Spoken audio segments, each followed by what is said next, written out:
Everton Hardware, also known as Singing Melody, is a melodious singer, reality star, health enthusiast, entrepreneur, and one of the members of the world renowned reggae group Lust. He got his big break in 1985 and is known for a slew of hits such as Shower Me, We Are in This Together, Say What, Want You Back for Good, When I'm Feeling Blue, and many others. As an entrepreneur, Singing Melody is the owner of Villa Mimosa in Runaway Bay, St. Anne. He is also a collector and creator of model airplanes and enjoys flying them. Today, we journey with Singing Melody on the road to success. Melody, welcome. Thank you so much for taking time out of your busy schedule and joining us. We truly appreciate it. Thank you so much, Kashima Francis, and much appreciated from my side as well. Awesome, awesome. Now, Melody, let's start with the foundation. You know, you are somewhat from a big family. We're talking about some 7 brothers, 1 sister. Describe for us your upbringing. Oh, pretty much humbled. I was, as I can remember, I was born. We say born, but we were born in the hospital. But as I can remember, we grew up at 125 Spanish Town Road, where the community was a big part of our upbringing back then, because as you know, back then, it's really community that had helped to raise children back then. So me and my brothers and sister was basically grown by parents. Well, my mother, because my father passed when I was nine years old to be exact. He was a fisherman, passed by at 9 years old. So therefore, it was just mommy. It was just mommy and us and the community. And of course, you know, growing up at that time with my 3 brothers, my 2 other brothers and 1 sister. Well, there's 7 brothers, to be honest with you, and 1 sister. So my mother has 8 children, but for 2 different, in 2 different relationships. So our first husband, as we call it back then, common law wife, she had 4 other kids. And then from that relationship, she had trickled down to my father now, where she has 4 more. And so we basically grew up together. The 4 of us grew up together. So it's me, my sister that follows me, and then which is Angela. And from Angela, there comes George, and from George to Kenneth. Kenneth recently passed about 2.5 years again, ago. So pretty much as I can remember, very humble. We were children that very sheltered in a way, because even though it was, we call it ghetto, but even though it was a rural community back then, we didn't expose to certain things like violence and so on and so on. We were more like children that always in the yard, and if you come out, you know, you get beaten, kind of things like that, you know, for punishment. But I call myself the bad one, because I couldn't escape the beating them. Because my community was just music and totally. So, and I was inspired back then by music from I was a child growing up. So I was always on the road. And as the bigger one, you know, I kind of get most of the punishment for being that. But my mom was very loving, kind, and she was a hard working woman that, you know, got involved in the government work, which is called crash program. I don't know if you remember those days where, you know, they used to give jobs to people to sweep road. They still do it. So my mother from the country, from the beginning of Manchester, she came to Kingston, start her life there, and then from there she transitioned into us, and then from us, you know, the road just continue from there.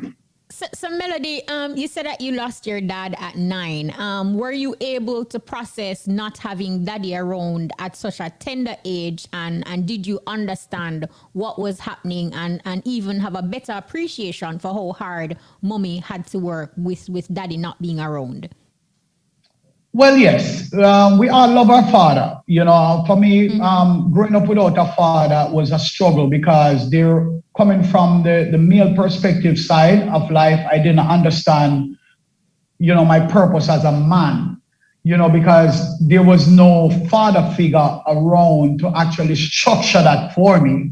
So my mother would be the one who to always try to act the position, but it just wasn't working out, because we as boys, we understand that it's not the same thing. Mommy have a softer heart. Mommy is nurturing and loving and kind and sharing. But my mother now tried to play that role now as so it did cause some effect on my life growing up, understanding from the male perspective, you know. Understood. But at the same time, it was loving. It was a lot of love. But now, because of the community and the male figure that's in the community now, we kind of never get to step out of line, if you understand, because there Yeah, was man. always male there Community to group. check us. Right, right. Yes. I understand that. No, take us. I know you attended the Haile Selassie Secondary, which is now a high Right. school.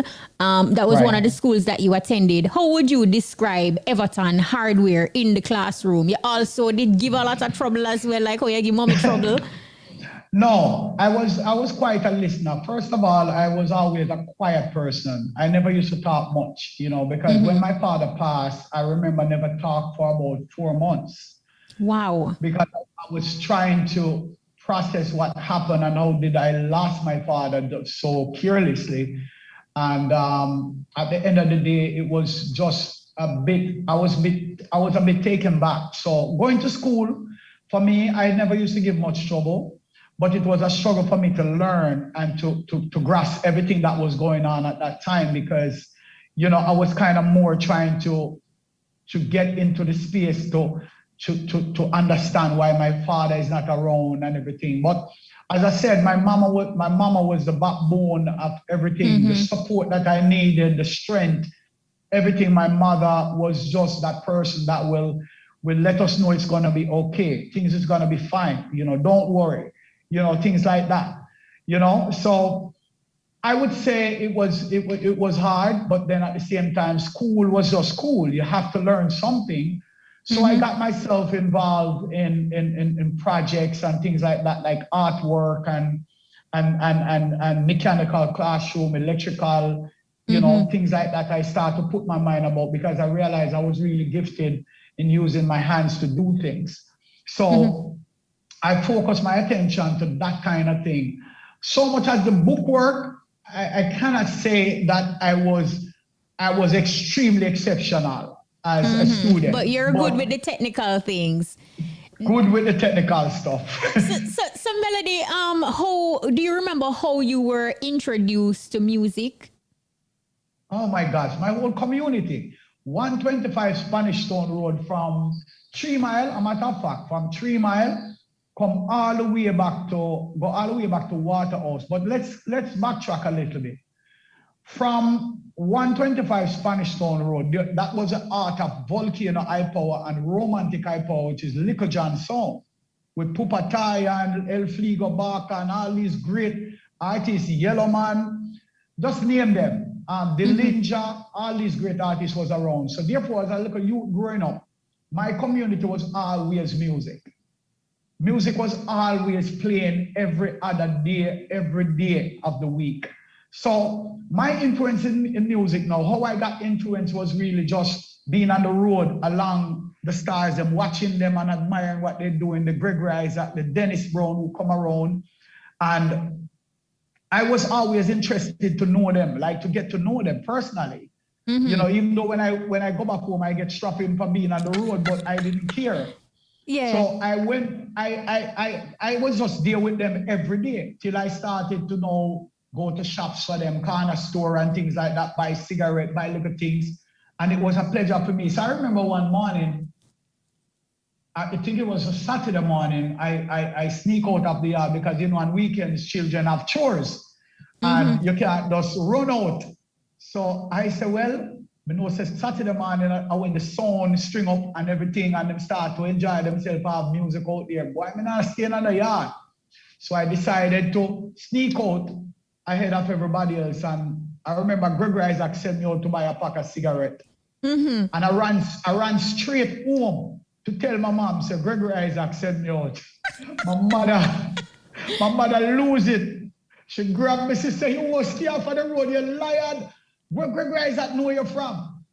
And back then, Gregory Isaac is like Michael Jackson to my mother. And to hear our son saying that Greg's like, Greg will send you out to buy a cigarette. No, man, he's a liar, man. You deserve a beating. And I ran away and I went back, brought the cigarette to Gregory Isaac. And then from there, everything goes down. Everybody starts to get to know you because that's how you pay your dues. You get familiar with everybody. Everybody know your face and know exactly what's going on. Now, if you ask me if I was singing, I think music was in me from the day I was born because I grew up listening to my mother singing for the dead. Every weekend, my mother have a dead yard to go to sing. So when they have dead yard, is my mother they used to send for because she have the highest pitch sound, and she can raise a song in seconds. You know, everybody catch on to that. So she used to take us with her every Saturday night and sometimes Saturday night, Friday even Saturday night to the 9 nights, and we would be there till morning. Sometimes she leave us because she didn't have anybody to leave us with. So sometimes she would take us. Sometimes when she have people, she will say, all right, take a look at the kids for me. I'm going to run out and see you tomorrow morning. And it's the dead she going to sing for. So I think music was in me from that time. I think my mother's passed on a gift. And God has passed on a gift through my mother, through me. And I just knew that it was just a time that I needed, but I knew I had to do some things before I get to start it to singing for people, such as learning and watching and observing what the elders were doing at that time. So Melody, when you were hanging around Gregory Isaacs and D Brown, you know, as a youth, I mean, these are legendary entertainers. Did they know that you have a talent, and did you ever sing for them? And what was that like for you? Was there any encouragement to say pursue this? What was that connection like as a youngster?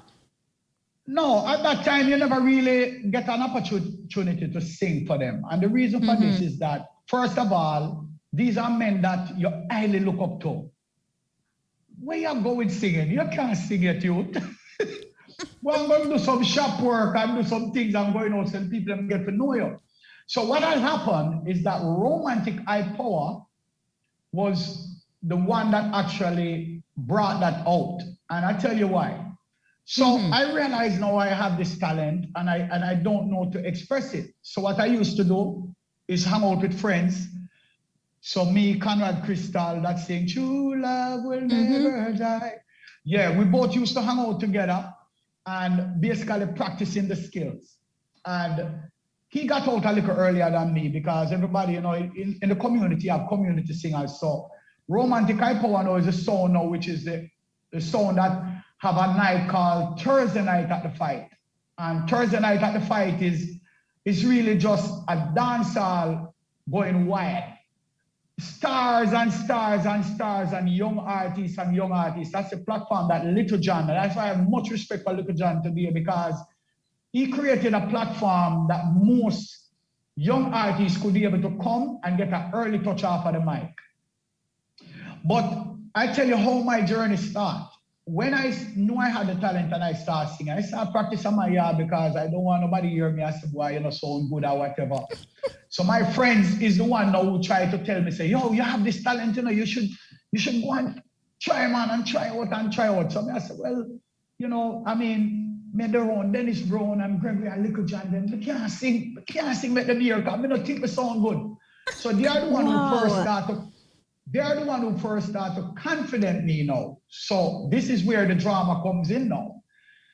I love Answer Rhythm, which was one of the first rhythm that I've ever sung on. Answer. Ba, ba, ba, ba, ba, ba, ba, ba, ba, ba. When you hear that rhythm, it's like everything starts go wild in a dance hall. But that rhythm didn't play until certain time of the night when the stars come.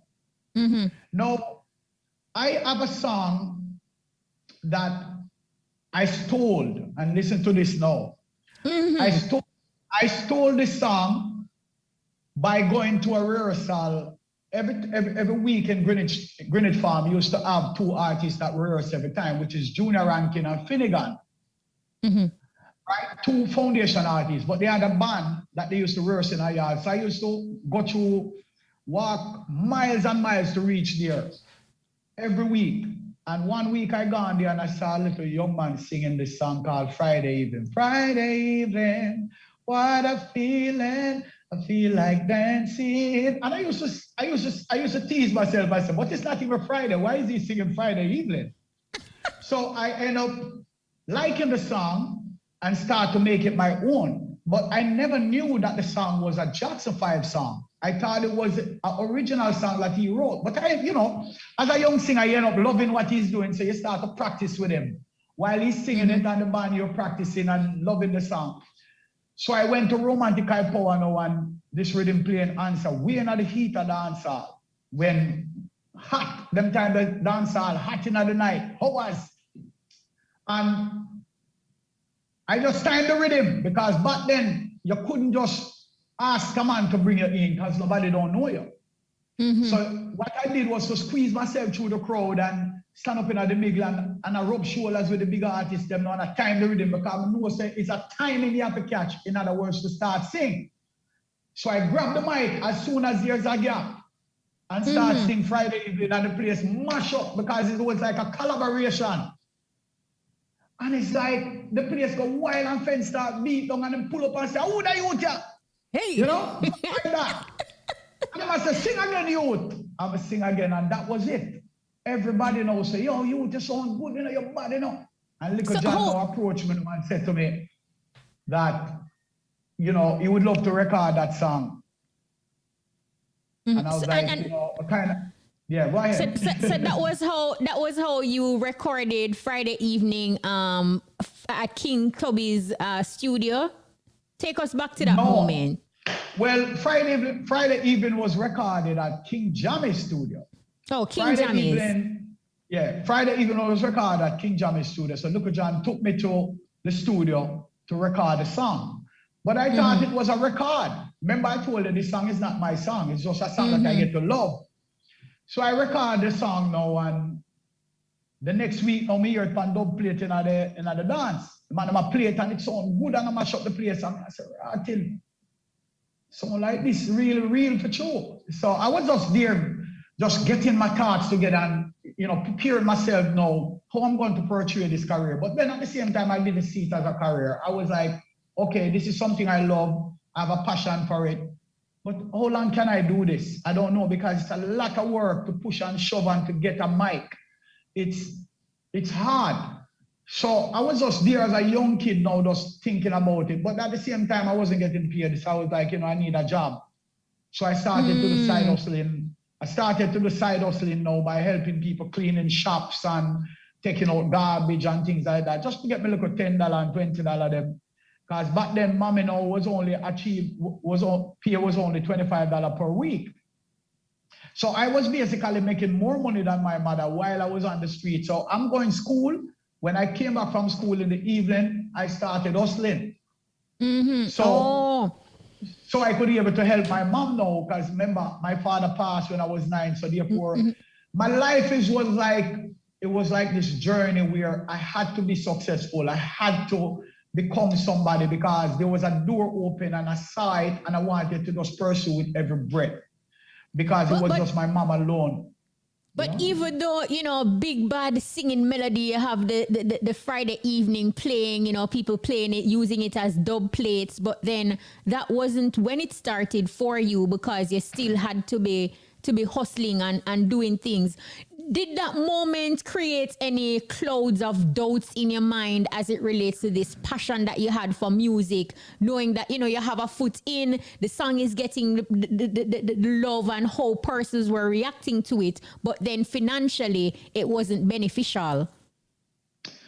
Yes, there was always dark clouds during the process. As I can remember, I realized that one evening I went in and mom said, what do you want to eat for dinner? There is nothing.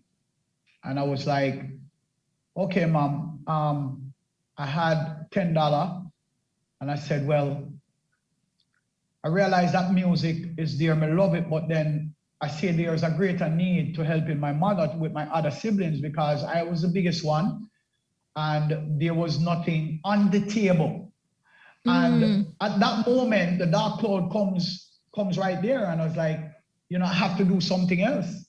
I have to make this So therefore, my mother can able to get the help since I'm the biggest one.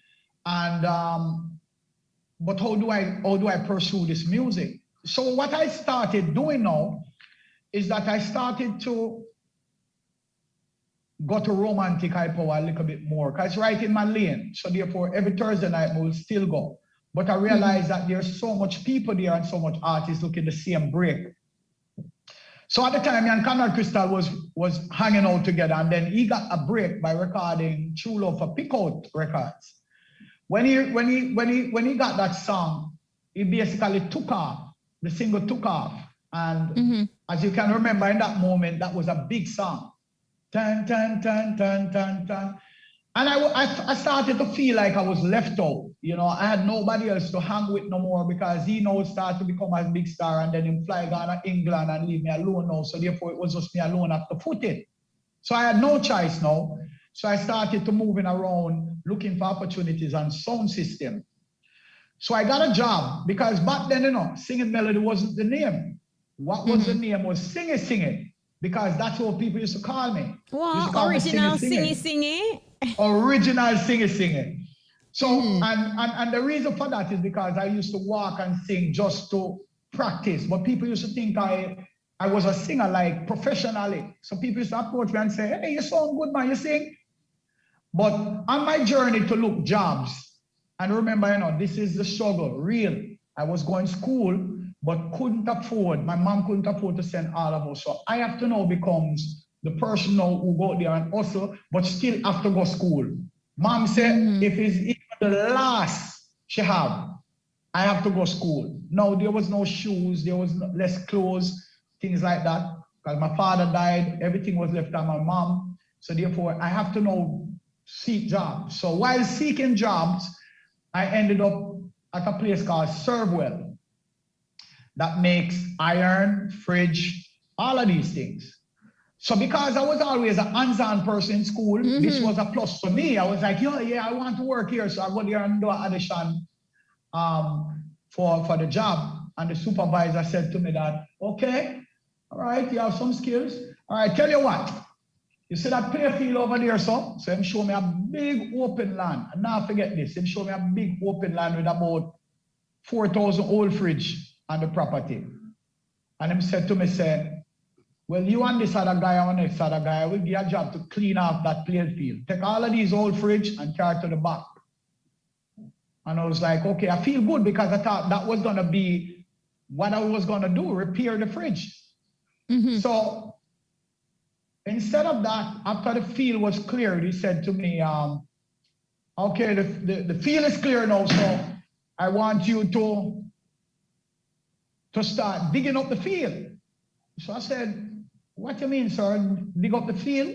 Him say, yes, I want this to be a football field, a soccer field for practice in the evening time. So I want you and this guy to dig it up and start planting grass. So I said, sir, but that's not what I came here to do. And he said, well, if you want to graduate from here, so to over there, so that's what you have to do. So I wanted the job. So I took the job, sun hot. When I tell you, burning sun hot every day, pushing barrow to go miles to go look grass, dig it up, bring it back and plant it and water it in the evening before we leave. So that was my job. So I met a guy who was a security guard here. And every Friday, the supervisor, he has a sound system on the property called Warwick High Power. So Warwick used to string up every Friday now. So I never care about the grass planting no more. Even though I was doing it, I was drawn by the music. So I go over there every Friday, I stay back and go over there every Friday. The selector play, me flip the record and start sing for the version. But them outside I drink them beer and a gallivant, but them don't know what me I sing. So on the version. So the supervisor came in one evening now to talk to the selector and realized I had the mic and said, wait, are you make nice on my place? Put on my things, put on my mic. Wow. Leave. So I ended up just leave the property the evening and come back to work on Monday. So Junior Rankin and Finnegan now from Greenwich Farm, who knew me at the time because I was going there listening to them and they realized that I could sing now. When I went back to Greenwich Farm, I heard that the guy who used to sing the Friday evening now start to look for me. Say, I'm going to kill me. So I said, right, I can't come back down here then because this guy Wait, look for me now. So I asked, 1 second, Melody, at such a crucial point. We have to break for cash pot. Listen up, no your top problem. draw dollars. Pick 2, pick 3, pick 4, hot pick, and cash pot lunchtime draws up next. When me use Island Fresh with aloe vera, it make me skin feel so much smoother. So if you want to feel better and smell fresher, use Island Fresh with aloe vera. Manufactured by Island Products, 934-0666. The time is... It is now 12:59. We are standing by, so listen up. Your top draw dollars. Pick 2, pick 3, pick 4, hot pick, and cash pot lunchtime draws up next. If you're joining us also, we are in the middle of Road to Success, the journey, and we are journeying with Singing Melody. Man, you're hearing him story. Make sure you stick and stay. We will have so much more after cash pot. Welcome to the official live drawing of the Supreme Ventures Lottery Games. This could be your lucky day. Get your tickets out and let the games begin. Good afternoon. It's Thursday, May 19, 2022. I'm Sydney and welcome to this afternoon's Supreme Ventures live game draw. Now, before we begin, here's a quick look at our mid-morning winning numbers. Please remember, all live draws are being supervised by the Betting, Gaming and Lotteries Commission and observed by the independent auditing firm, PwC. Now, let's put some money in your top draw. This afternoon's jackpot is now $600,000. So here are the winning top draw numbers and good luck. And first up, we have the number 2.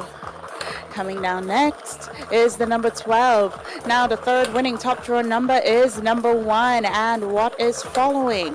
We have 15. Now, for $600,000, you're going to need number 9. And now, let's pick a player with our dollars game. I do hope you're feeling lucky.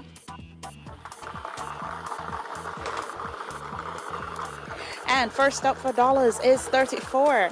Next in line, we have number 2. Coming down after that, slowly but surely, is 31.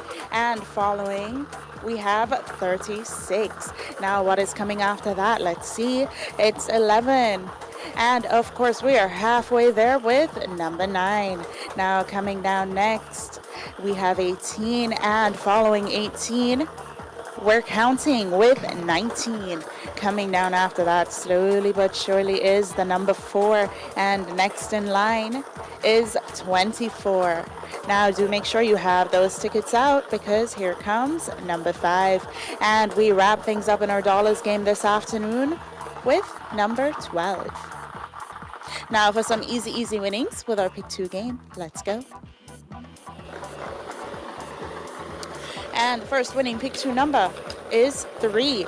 The second Pick 2 number is 21. So once again, the winning Pick 2 numbers are 3 and 21. Now up next, you can play it 3 ways. It's our Pick 3 game. Here we go. The first winning Pick 3 number is 9. The second Pick 3 number is 5. And the third and final Pick 3 number, here it comes, is 9. So once again, the winning Pick 3 numbers are 9, 5, and 9. It's now time to turn up your winnings, so get ready for Pick 4. Starting things off is number 2. The second Pick 4 number is 4. The third Pick 4 number, what will it be? Here it comes, 6. And the fourth and final Pick 4 number is 4. So once again, the winning Pick 4 numbers are 2, 4, 6, and 4. Now this one easy for win, so let's heat things up with Hot Pick. And of course, the balls are bubbling up, and this afternoon's winning Hot Pick number is 10. Congratulations to all Hot Pick winners. Again, the winning number is 10. Now, Cash Pot Money Trainer Run, and this week you can win $300 for every $10 winning Cash Pot bet. Let's get ready to play our Cash Pot game for Thursday, May 19, 2022. Now you live to play it, but can you win it? Get ready to be a big Cash Pot winner. Let's see what the winning Cash Pot number will be. And this afternoon's winning Cash Pot number is 16. Congratulations to all Cash Pot winners. Again, the winning number is 16. It's now time for some mega winnings. Good luck. And what color ball will it be this afternoon? Here it comes. And a white ball has been selected. So go Mega 6 times per day for more chances to win big. Again, the winning cash pot number is 16. The lucky mark is young girl, and a white ball was selected for pick 3, pick 4, cash pot, and of course hot pick. Now let's take a look at this afternoon's winning numbers. And again, congratulations to everyone who won. Please do join us again at 3 p.m. for more games we love to play. I'm Sydney. Have a supreme afternoon. Hope you were a big winner.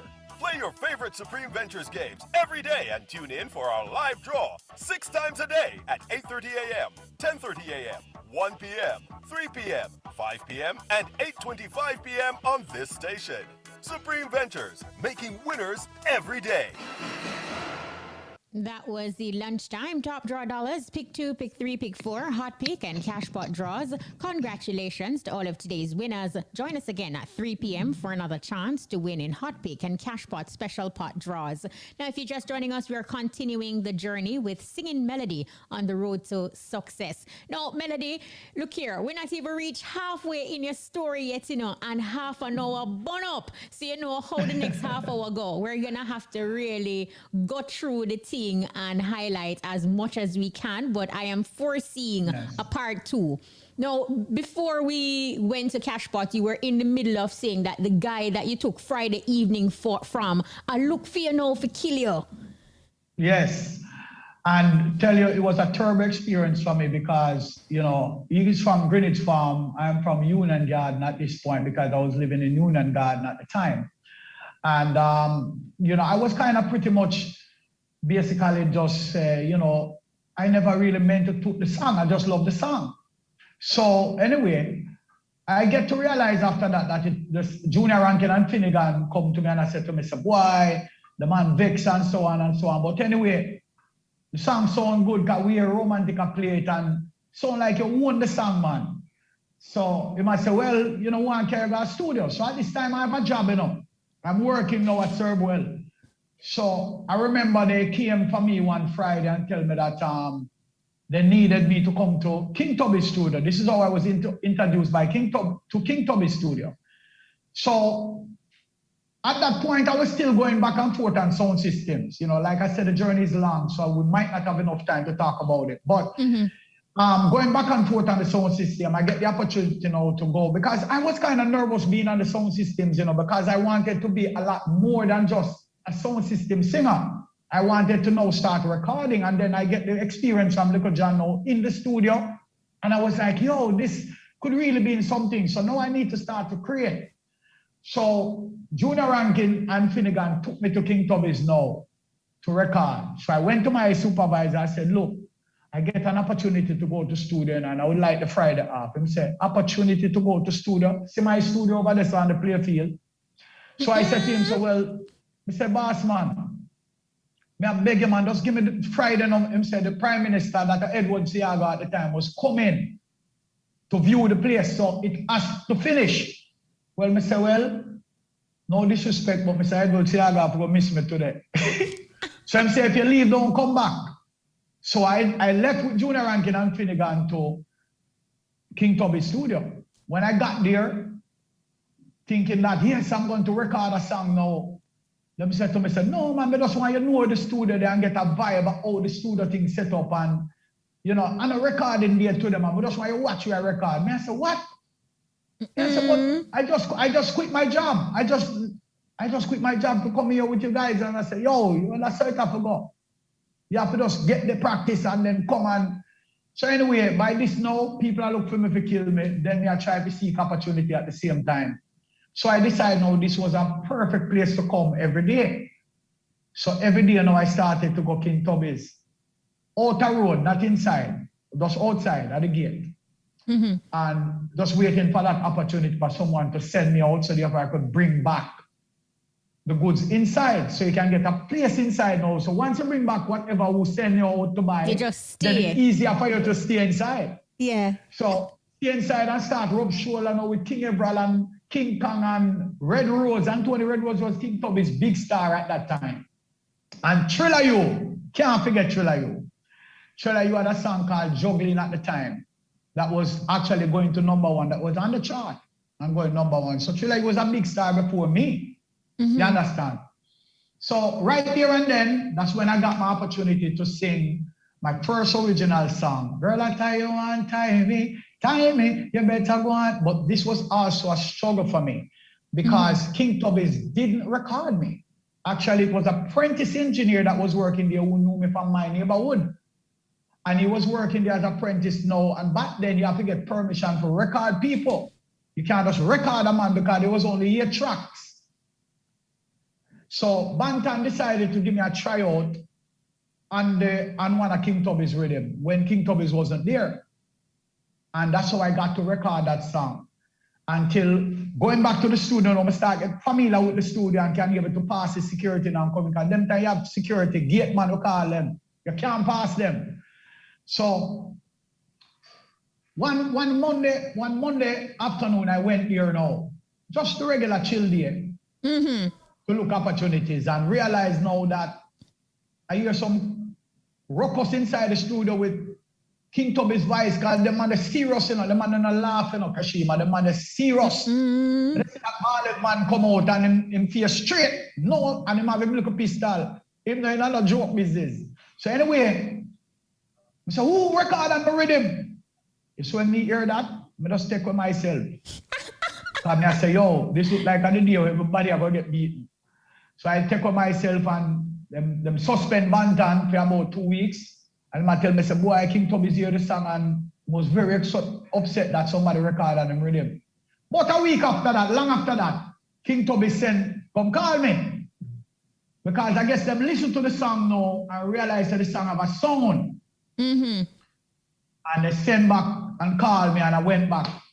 I went to the office and me and him talk and him said, well, the song sound good, but you never get the permission to record from rhythm, but however, the youth record you and it not sound bad. I will put it out, I will give you 1 copy. And if you want more, you can get it here. So I'm not signing no young artist right now, but your song sound good. Stick around. So the song released, and they gave me one on a white label. Them time they used to have white label now, Kashima, where your name not depend it or nothing, you know, you have to write your name on it. So that is a record I use to walk around and play on every sound system. And as a DJ, put it down, we take it back up. Because them time you used to record on cassette. So every sound system was recorded on cassette at that time. So every dance, you could have get it the next morning. You could have get it right after the dance. You could have get a cassette after dance. Because so dance all used to run. So that was how I got the break from King Tubby's. And then from there now, I met Wayne Wonder. Wayne Wonder came on now to King Tubby's now and start to look the same opportunity. So me take Wayne Wonder underneath my wings and start showing the dance hall and everything now. Start to introduce him to dance hall and stuff. So me and him now starting out on a sound here, think the high power, Roots High Power or something like that. Can't remember the name of the song now. But that's how the journey started. Wow. But even though, you know, you've done recordings with King Tubby's, despite the hardships and the challenges and waiting, you've also done recordings with King Jammy's as well. But it wasn't until 1985 that you got your big break at the age of 19 with the classic hit Shower Me with your love for Steely. Really quickly, Melody, just condense it, but take us back to this defining moment in your career. Well, Steely and Clevie, it was the same process. Like I said, nothing didn't change. Even though you was recording, you still wasn't a star. And that's why we're so humble up till today, because we still haven't done what we need to get done, such as hitting the Grammy and the major platforms where you could be able to see a whole heap of accolades and things. But this is what actually got me with Steely and Clevie now, because we still end up going out with people. I hang out at different studios till we end up at Scorpio now. I hang out Pentos, looking opportunity to vice for different producers. That's how I met Steely and Clevie. And that's how we started to do, that's how I get the opportunity to do Shower Me With Your Love. Steely actually come pick me up himself and say me hear about me and Gemini and things like that. So record for Steely and Clevie, get the white label, go back to Gemini and Gemini bust the song with Glamour Wayne. So it's really, Glamour Wayne really took that song to the street, and then Barry G picked it up afterward. That's how everything kind of started rolling in. And we're really jumping a lot now to go to this moment, Melody. But one of the high points of your career, you met in a serious motorbike accident that left you with a few broken bones. But that did not prevent you from performing. Take us back to that moment and how you were adamant that irrespective of what was going on, border clash, nah, miss you. Well, the thing is that I was picked up by a producer while I was at King Tubby's. That's why I said my journey is so long. It's hard to explain everything in one hour. Yeah, man. But I sum it up for you. I met this producer at King Tubby's while I was there struggling, still looking for opportunities. This producer came and saw that I have serious talent, so he took me up, which is Parish Record, Edgar Parish. So Edgar Parish took me up now and started to do some recordings with me and thing, and I was working for him at his record shop at the same time. So that was another opportunity and another highlight in my life at that point. So from there, transition into this huge success. Show Me the Love No Boss. So that was my first major hit song. So everybody know the war start now between me and Sanchez. Everybody knows starts here Sanchez. Some people are say singing melody. Some people are Sanchez, and the whole feud start. Not really literally me and Sanchez, but the crowd people. And the fans. Yes. So that was the highlight. Oh my God.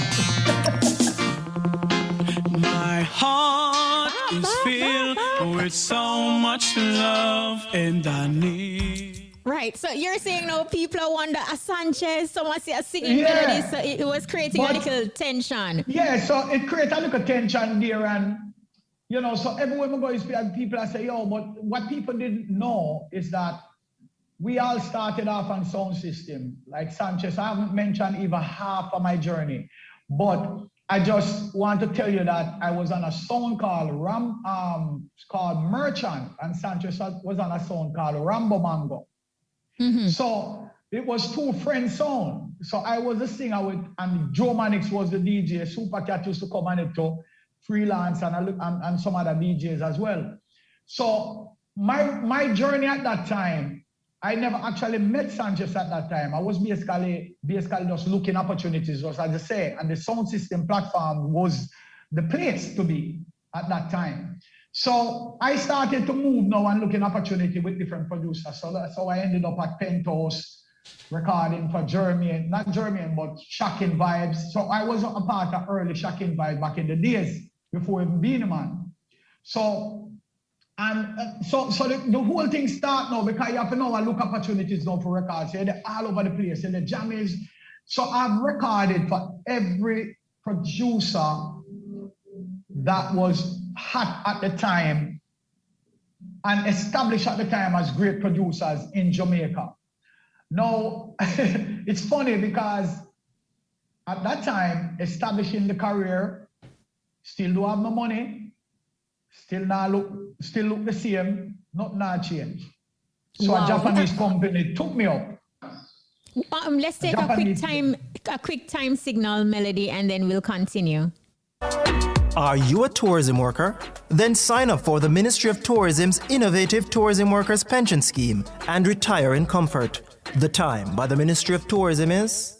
It is now 1:17. So you say you're having all these hits, you're singing on sound system, you're getting the traction, people putting you in leagues with like Sanchez, and you know, you're making the rounds with Wayne Wonder and that kind of thing, but you still look the same, nothing at all is looking promising. So you said this Japanese company took you up. What happened next? Life change? What happened? Yes, life changed for me at that point because I now got signed to a booking agent that was actually looking shows for me because Show Me the Love at that time. And I started to get 1 and 2 shows. So an opportunity came up now for me and Papa San to go Cayman to perform. So they told me to meet them at the office at the airport. I thought they said at the office. So I went to the office and sat down because we never see airport yet. So I ended up go to the office and sat down there and nobody came out to me. Back then you're kind of young and you don't really want go in a man office at that time because things don't look right, look like, So anyway, I sat there for a while until one of the manager came out and said, wait, you're not at the airport, they're looking for you, The flight, you missed the flight, man. Wow. So I ended up just break down. I just took a bus and go straight to St. James for 2 weeks. Wait, yeah, pretend like you go if it's true. Yeah. So you get to, when you tell a lie like that, say I got foreign, well, it's not a lie, but when you tell you somebody miss your say flight. I got foreign, your friends them, you have to take for yourself. So I take for myself for a couple of weeks, and go a country and then come back. And then the interviews them start, by the community people them. Yeah, so foreign state. Yeah, where you bring back? Nothing I can't show. The man who say I lie and you're not going nowhere. But anyway, the whole thing is that, from that, I started to see some light now and opportunities that I can be able to do this thing and really become successful. So I started to plan my way out now in terms of being smart and strategic in terms of recording, who you record for, how much songs you're giving them, things like that. Because I was one of the type of artists who never actually wanted everybody to have an album with me. So therefore, I will leave them with two songs. So I ended up now recording for King Jammy's maybe about 4 songs. One with me and Johnny P. Say, yeah, you love me. That was a hit also. And then a couple more as well. So started to move from King Jammy's to Bobby Digital now, and this is where the success start coming because I start record like we all in this love together and them songs. Then we move from this now to Groovy Kind of Love and them songs with Bobby. So he start to make Colleen, Wayne and me always there, Bobby. So we record, and that's all we did with our time was to just record until this Japanese company now discover me, and say, well, we have a project for you. So they gave me this Japanese song to sing in Japanese reggae. Wow. Now, who like a Jamaican artist now, I don't know how to translate this. I don't know the words, I don't know what I say. So them say, look here, Chinaman said, just study the words and the melody and come back and record it. And I studied for 2 weeks, went back to the studio, recorded. The song went to Japan, took off. So I was actually one of the first Jamaican artists to do a reggae Japanese song that actually went successful. It's called Sayonara Tokyo. That went #1 in Japan. So in 1990 now, this big tour come up with, I was signed to Sony. I was signed to Sony. I never even knew I was signed to Sony Japan at that time because it came down to Tachyon Record. So when the thing get big now, they decide to them, okay, I'm going to Japan. So this is my first major rollout now. This is where we start say the success. $7,000 for the whole tour. And you have about maybe 10 shows. It was a joy for me. So I went on the journey with Delroy Wilson, a host of artists. Them time we have in Japan, you have 30 and 40 artists at one time, 4 or 5 bands, So when I went to Japan and I saw my picture in the airport, that's when I really lost it. Wow. I never see this kind of thing in Jamaica on me. I never saw anything like this. People never even recognize you as a big singer. They don't see as a youth who I tried. And when I went to Japan, that's when I saw the light. When I went on stage to perform Kashima Francis, it was 150,000 people in a park. I never saw them when I was going to the venue. I just came in a bus backstage and they tell you what time you have and they gave you a slot and a big clock in front of you. You just walk out and start perform with Light Parks and We the Peoples. Light Parks will tell you. I couldn't sing. I was out there on the stage for at least 10 seconds, don't know what to say. Yes. And that's when I came back to Jamaica. It shows on Jamaica television, JBC at the time. It was big. And that was my eye opener from there. I never looked back. No, Melody, you are such an entrepreneur and businessman. You run a villa, and when you talk about how you started, how you were young, how you had to be juggling school and that kind of thing. Can you recall where you actually got a love or a talent for business and wanting more for yourself? Well, my mind was always about business, really, because I grew up as a hustler. but it's not until I met a wonderful lady in my life that actually business-like and business-minded. And she was the one who was saying, we can do this and we can do that and we can do that. I'm doing this and I'm doing that. And I was like, yeah, really? So we started doing concerts together. So we did a show called Symphony Under the Stars. And that held at King's House. We lost a lot of money at that time. And this is later on in my career now. So aviation was always, and mechanical was a part of my thing while going to school. As I told you, I was a kind of hands-on person. And I love airplanes and I love mechanical work and I love electrical engineer. So there was a lot of things that I knew I loved that I couldn't really pursue because I didn't have the money to send myself to school. And then music now becomes a big part of my life. So therefore, there was always a business sense and a business direction. It's just that I didn't know how to direct it. So when I met my wife, she's the one who actually started to show me a lot of things and showing me like, hey, look, you can do this, we can do that. And I was like, okay, cool. This is great. So we started building this home that we said it was going to be a home. It wasn't a business at the time. And as we start moving along, we start realizing that the children, them now kind of start growing up and leaving us. Nobody not really interested to do anything else. So we're looking at the place and we have said, this was a big mistake, And my wife came to me one day and said to me, let's turn this place into a villa, you see, because it's just me and you we don't have nobody else. So I said, all right. And I acquiesced to it and we start working on the project, not knowing how it would have really turned out to be because it wasn't designed for that. So we started licking down back some of the building, changing up things, crazy spending until it finally come to a halt where we say, yes, it looks to satisfaction now. So we now started the registration process and start to go through the whole business setting up of the business until we finally roll into that. We have the opening and from people start to coming in, it's like, they're like, wow. Because what we did was to put ourselves inside of this building, like every part of us and every knowledge and places that we have gone to, we kind of just mold that into something beautiful that is about us. And this is how the villa now become now so successful and people is just talking about it everywhere they go. And it's just start to roll out. So the business is really automatical. Once you actually set it up and you do the work, everything come in play.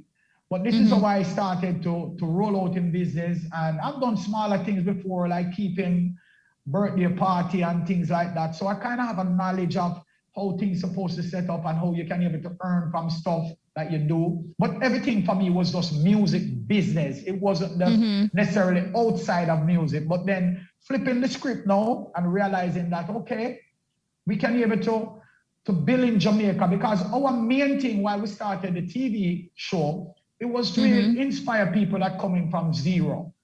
The to hardware let them is know that you can be able to start from zero and build yourself up, no matter where you come from and what ethnic background and whatever you can really do if you really have the mindset.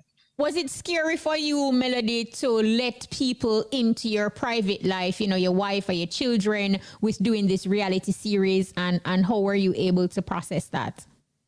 Well, I can tell you the honest truth. It wasn't my idea. It was my wife's idea. And, them say happy wife, happy life. But for me, it was, I was fighting it for a long time till I finally agreed because I'm saying, well, this lady support me in my career and everything. And she have experience in television programs and shows because, she gone to university and do all of these different kind of studies and have different kind of background and things and politics and everything. So I was like, all right, I will support you with it.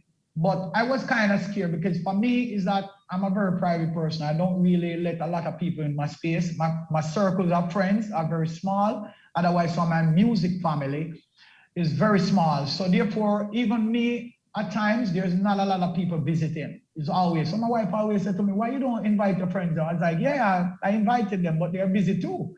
So most of my friends are really successful people who have been really plugging away at life from the day I know them until now. So therefore, I sometimes I don't have anybody else to invite except music family to us because everybody's always busy.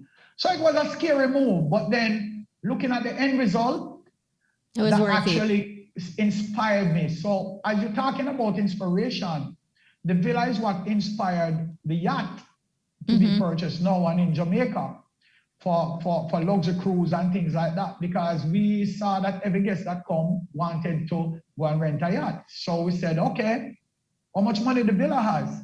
Let's see. And we went out and we started make addition onto the villa now to a yacht, to extraordinary, so there's many other things to come. Wow. Melody, that's just absolutely beautiful. And I could not have you here and not squeeze in anything about lust. We're talking about 4 big singers. We're talking about 4 men with great careers, awesome talent, together in one group.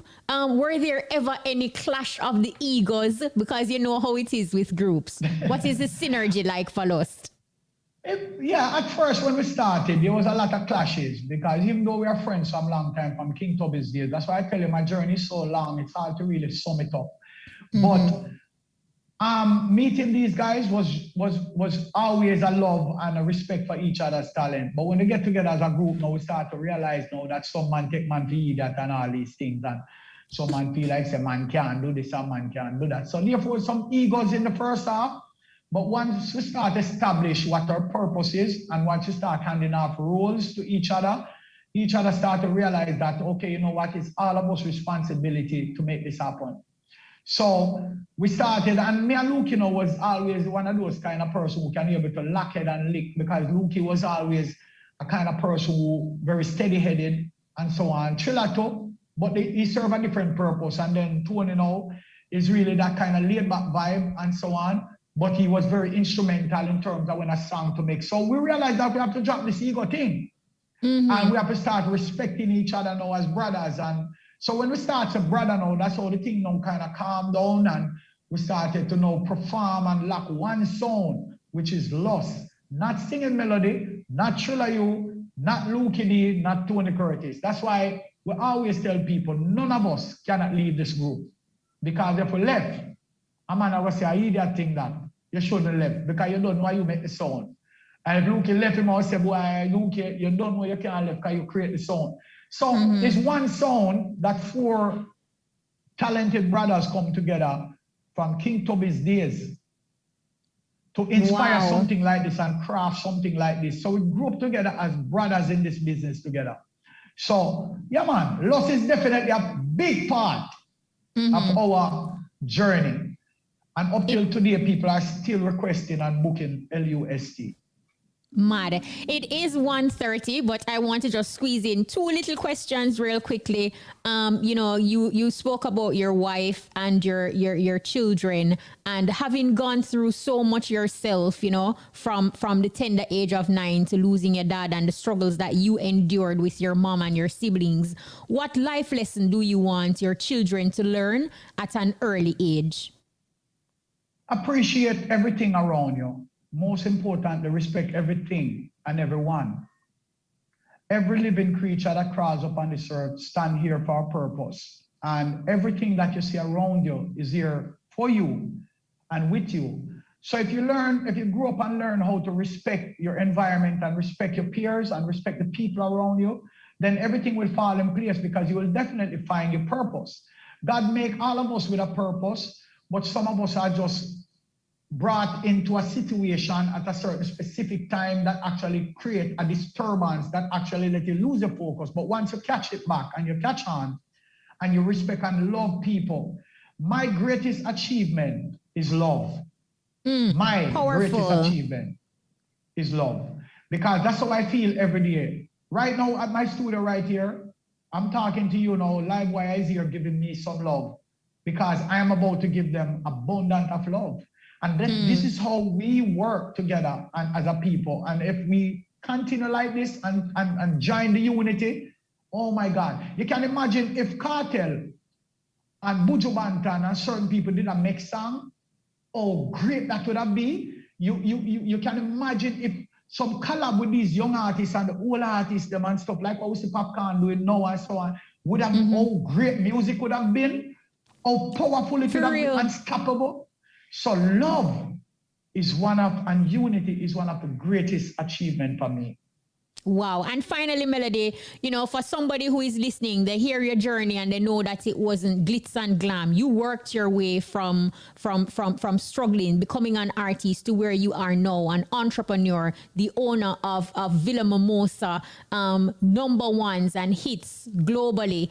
What advice would you give to the person listening now? They want to be a singer, they're not certain of their talent, and they want to start that journey. What would you tell them?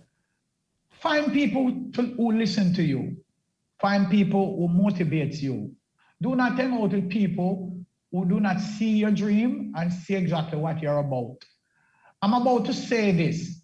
I say kudos to all of the young artists out there who are pushing them way. Whether dancehall or reggae, it is a push. And you find a niche and you get into it and you work it. One of the things I always encourage young artists to do is to study your roots, know your artists, them, respect the people who came before you. So therefore, you can be able to see where you're going.